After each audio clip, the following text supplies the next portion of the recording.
Imagine erasing that traffic ticket from your record with just a few clicks. This explainer is going to show you exactly how to navigate California's online traffic school system from start to finish. I'm your host, and today we're breaking down a process that literally thousands of drivers face every single year, but honestly, very few truly optimize. We're taking those super complex California DMV regulations and court codes, and we're translating them into a simple, totally straightforward roadmap. The goal? Protecting your driving record and keeping your hard-earned cash in your pocket. Right off the bat, we've got to address the ultimate question, right? Can you actually erase your ticket? Well, while we casually say erase, the legal reality is just a tiny bit different. See, in California, you don't literally delete the ticket from existence like it never happened. Instead, successfully completing traffic school changes the status of that violation in a very specific and highly beneficial way. Understanding how this system actually works, that is the absolute foundation of protecting your record. So, here is our game plan for today. We'll cover the basics and real benefits, how to check your eligibility, choosing an approved school, what taking the online course is actually like, court processing and deadlines, and finally, your conclusion and final steps. All right, let's jump right into Section 1, Basics and Real Benefits. Why even bother taking traffic school in the first place? Okay, so the real secret here is the legal distinction between deleting a ticket and masking it. Under California Vehicle Code 1808.7, a successful completion means your conviction is held confidential. Basically, the point is masked from public view. Now, why does that matter to you? Because your auto insurance company will not be able to see it. And if they can't see it, they can't use it as an excuse to skyrocket your insurance premiums for the next 3 years. Sure, law enforcement and the courts keep the record internally, but to the folks that actually matter for your bank account, it's virtually invisible. And beyond just saving money and dodging those massive rate hikes, the format has completely evolved. I mean, you no longer have to burn a Saturday sitting in a cramped, stuffy classroom on a terrible folding chair. Today's DMV-licensed traffic schools offer 100% online convenience. You can learn defensive driving techniques, brush up on California traffic laws, and do the whole shebang right from your couch using your tablet or smartphone, totally at your own pace. Moving on to Section 2. Checking your eligibility. Let's make sure you actually qualify before you do anything else. To be eligible, you generally need to check off a few core boxes. First, you've got to hold a valid driver's license and have committed a minor 1-point moving violation while driving a non-commercial vehicle. Now, an interesting little caveat. Even if you hold a commercial license, you can actually still qualify if you were driving your personal car at the time. But listen up, because here is the most crucial point, the 18-month rule. California law explicitly states you can only use traffic school to mask a ticket once every 18 months. And here's where so many people get tripped up.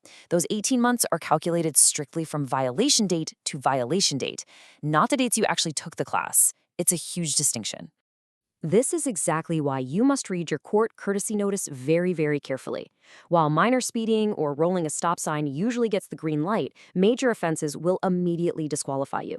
We get this question all the time. Can I take traffic school for literally any type of violation? And the answer is absolutely not. If they're cited for going 25 miles per hour or more over the speed limit, involved in a DUI, or cited for equipment or non-moving violations like, say, a parking ticket, you just aren't eligible. Ultimately, the court makes the final call, and they'll typically print your eligibility right there on your courtesy notice. Which brings us to Section 3, choosing an approved school. It's time to enroll, but you have to do it the right way. Now here is a massive pitfall you need to avoid. Do not do this out of order. Before you even start looking at online schools, you must first elect to take traffic school directly with your county court. Then, and this is absolutely crucial, you must pay the court their bail amount, plus a state-mandated administrative fee. This admin fee kind of bounces around depending on the county. For example, it might be around $52 in Alameda or San Francisco, but well over $70 down in Madera County. You've got to pay this to the court before you pay the separate private enrollment fee to the online school itself. If you jump the gun and take the class before paying the court, your certificate will literally be invalidated. No way around it. And when you are looking for a school, please, please be careful out there. California passed Assembly Bill 1272, and this law outlaws private traffic schools from using DMV or the Department of Motor Vehicles logo in their actual internet web domains. They had to do this because online fraud was getting totally out of hand, with third-party providers deliberately misrepresenting themselves as the official state DMV just to overcharge consumers. So always look for a legitimate DMV occupational license number clearly posted on the provider's website. It'll look something like E0538. That's how you know for sure they're officially licensed. All right, Section 4, taking the online course. What is this actually like once you log in? The really great news here is that while the DMV regulates the curriculums that it equals a traditional 8-hour classroom program, most online platforms today are entirely self-paced. There are no strict timers forcing you to literally stare at a single page for 20 minutes. You'll simply work your way through reading modules, maybe watch some videos covering state laws, driving distractions, and defensive driving. But a quick heads up, be prepared for random identity check questions.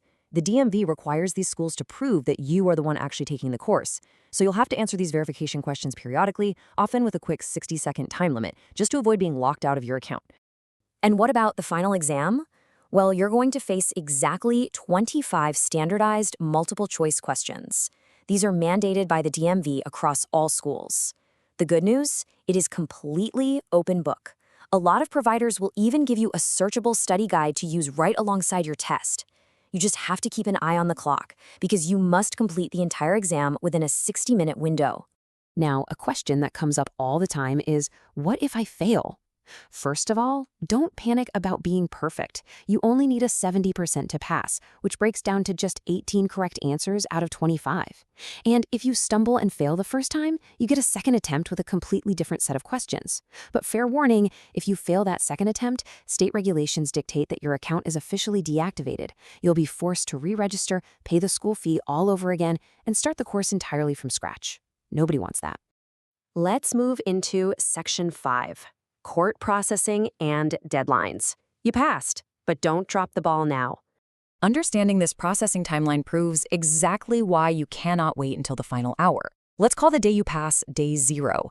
By law, your traffic school then has up to 3 business days to electronically transmit your completion data to the DMV's Secure Traffic Violator Course Completion Database, or the TVCC. From there, the court clerk actually has to log in, download that specific certificate, and manually process it to officially close your case. And depending on the county, like, say, a super busy court in Los Angeles or Orange County, that manual process can take anywhere from 1 to 3 weeks. Here's the kicker. Court processing time does not count toward your deadline. You absolutely must finish the course well before the specific deadline the court handed you. It's also incredibly vital to understand that if your online school offers you a printed certificate that is purely a receipt for your own personal records, paper certificates are straight up not accepted by California courts anymore. So whatever you do, do not try to mail it in. The official reporting has to happen electronically, straight from the licensed school directly into the DMV database. To summarize this tricky little phase, you really want to avoid these common mistakes. Don't miss your deadline. Don't take the course before paying the court their administrative fees. Double-check that your school is actually DMV licensed, and never assume that just because you printed a receipt, the court magically knows you finished. The absolute best practice? Track your case on your local Superior Court's online portal about 30 days after you pass, just to verify it officially says closed or confidential.